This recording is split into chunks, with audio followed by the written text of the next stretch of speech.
નાયબ મુખ્યમંત્રી હર્ષભાઈ સંઘવીના હસ્તે પોલીસ બિલ્ડિંગનું ખાતમુહૂર્ત થયું। હર્ષભાઈ સંઘવીના હસ્તે વિવિધ પોલીસ બિલ્ડિંગનું ખાતમુહૂર્ત થયું હતું। કાગડાપીઠ સ્ટાફ ક્વાર્ટર એસઆરપી ખાતે ડોક કેનાલનું ખાતમુહૂર્ત થયું। ATS office building Amraiwadi staff ક્વાર્ટરનું ખાતમુહૂર્ત થયું। કાર્યક્રમમાં પોલીસ અધિકારીઓ અને પરિવારની ખાસ ઉપસ્થિતિ રહી।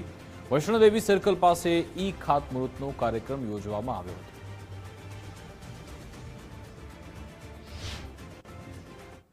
આજના એક જ દિવસમાં એટીએસ અને અમદાવાદ પોલીસ આ બે વિભાગોને મલાવતા 202 કરોડ રૂપિયાના ખર્ચે એ આવનારા દિવસોમાં આ વ્યવસ્થાઓ જ્યારે ઊભી થવાની છે, ખૂબ ઝડપથી આખા ગુજરાતમાં કરોડો રૂપિયાની કામગીરીને આગળ વધારીને ખાતમુહૂર્તની કામગીરી કરવામાં આવી છે।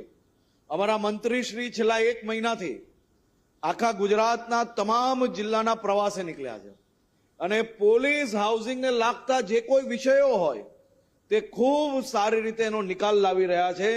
તે બદલ આખા પોલીસ પરિવાર વતી હું મંત્રીશ્રીનો આભાર માનું છું। એન્ટી ટેરરિઝમમાં દેશમાં સર્વશ્રેષ્ઠ કામગીરી ગુજરાતની એટીએસ દ્વારા કરવામાં આવી। દેશભરમાં થયેલા અનેક એટેકો,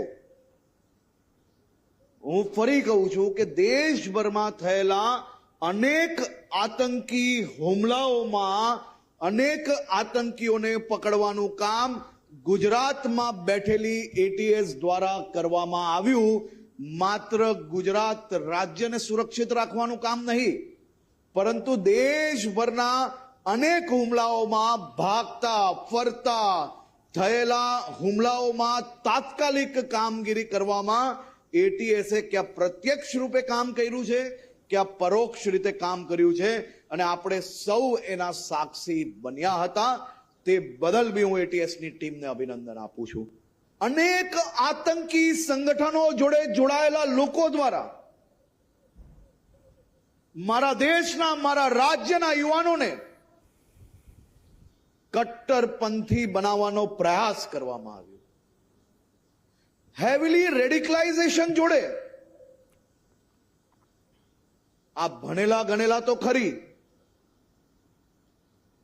દેશની અનેક યોજનાઓનો લાભ લઈને ડિગ્રીઓ જરૂરથી પ્રાપ્ત કરી, પરંતુ દેશની યોજનાઓનો લાભ લઈને જે ડિગ્રી મળી તે દેશના લોકોની સેવામાં નહીં, પરંતુ દેશના ભાગલાઓ કરવા માટે અનેક રીતે ઓનલાઈન, સાયબરના માધ્યમથી, સોશિયલ મીડિયાના માધ્યમથી, અલગ અલગ માધ્યમોથી દેશના યુવાનોને ભડકાવવાની કોશિશ કરનાર આતંકી સંગઠનો જોડે મળીને કામ કરતા આવા લોકોને પકડવાની બી કામગીરી આપણી ગુજરાત એટીએસ દ્વારા કરવામાં આવી।